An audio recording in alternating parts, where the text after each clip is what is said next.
मैं Hindustan Unilever company में operator का काम करता हूँ। मेरा घर कंपनी से 10 किमी दूर है। मेरे पास एक बाइक जिससे मैं अपना घर से कंपनी और कंपनी से घर का सफर पूरा करता हूँ।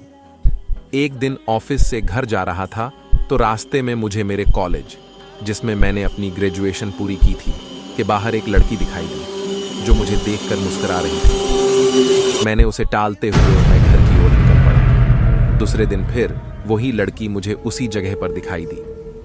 वो भी मुस्कुरा रही थी और मैं भी मुस्कुराता हुआ निकल पड़ा।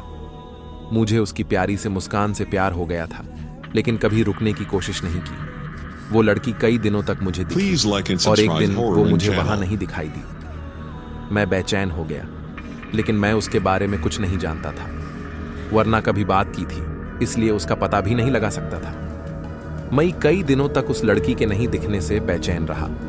कई बार तो मैं कंपनी से जल्दी निकलकर उसका इंतजार भी करता, पर वो मुझे नहीं दिखी। एक दिन मेरे मोबाइल पर किसी अनजाने नंबर से फोन आया।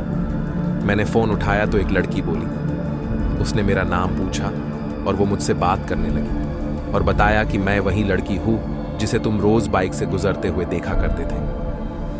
मैं अचंभित रह गया कि इसके पास मेरा नंबर कैसे आया और ये मेरे से क्यों बात कर रही है, लेकिन उसकी मीठी बातों में इतना खो गया कि ये सब बातें भूल गए। एक दिन उसने मुझे कॉलेज के बाहर मिलने के लिए बुलाया।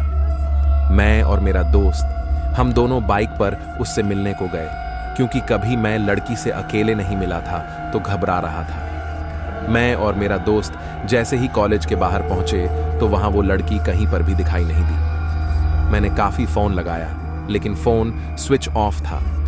मैं घर लौट गया और घर में घुसते ही उसका फोन आया तो मैंने गुस्से से कहा कि हम वहां पर आपका इंतजार कर रहे थे, आप क्यों नहीं आई? तो उसने कहा कि तुम अपने दोस्त को क्यों साथ लेकर आए थे, मुझसे अकेले मिलने आना।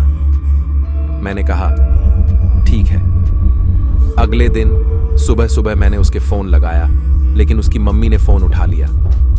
मैं एक बार तो डर गया, लेकिन कॉलेज के प्रोजेक्ट का बहाना कर उससे बात करने को उसकी मम्मी से कहा। उसकी मम्मी ने कहा, पागल हो गए हो क्या? प्रिया को मरे तो 3 महीने हो चुके हैं। मैं हक्का बक्का रह गया और मेरे हाथ से मोबाइल छूट गया और मैं बुरी तरह कांपने लगा।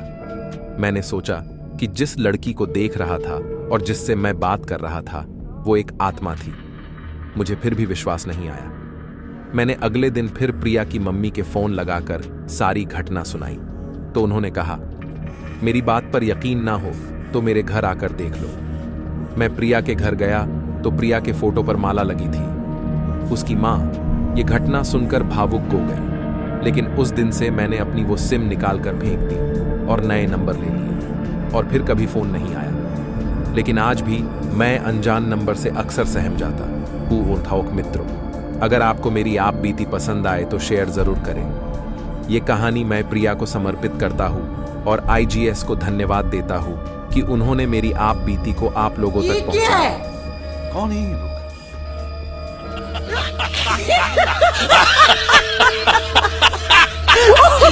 अगर आप लोग को या मेरा वीडियो पसंद आया हो तो चैनल को लाइक, शेयर, सब्सक्राइब जरूर कीजिए और कमेंट कीजिए अगला वीडियो किस पर हो।